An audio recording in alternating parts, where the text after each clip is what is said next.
So in my next page, I have this idea of making this opening paragraph really memorable, funny, or thoughtful.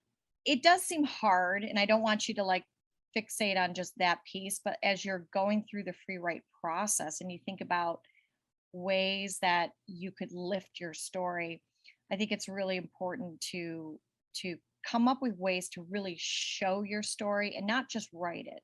So when I mean by show, and a lot of admissions officers will tell you this, you want to show your story and not just tell it. Showing it by giving the details to prove and support these wonderful stories and examples that you're providing in your essay, they make a world of difference, to describe what the scene looked like, what the scene, what happened, who was there, what they were wearing, a smell, a visual that was captured. All of those things make it really memorable. And something else I'd like to suggest is like, go ahead and take some risks on the subject. Your personal statement doesn't have to be a complete list of just accomplishments like a resume, and that can be very impressive to have lots of different things that you've done. But sometimes having something that's very specific, like, for example,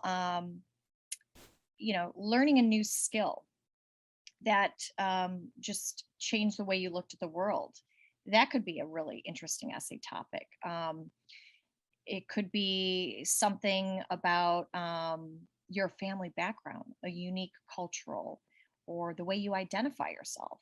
These are all wonderful things, and it doesn't have to be necessarily focused on accomplishment, but it's something truly a picture of who you are. The other thing, too, is I feel like sometimes students want to impress the reader and they use all kinds of really fancy language. And I think sometimes the best essays come out when you can just speak your language and be authentic to yourself. So you don't have to worry about having the thesaurus right there on hand, unless you happen to be someone with a very strong command of language, and then feel free to impress away. That's always good. And then, of course, always keep in mind reviewing and proofing it. That's the most important thing. Make sure you are utilizing your resources, whether it's your English teacher, your advisor at the school, your college guidance counselor.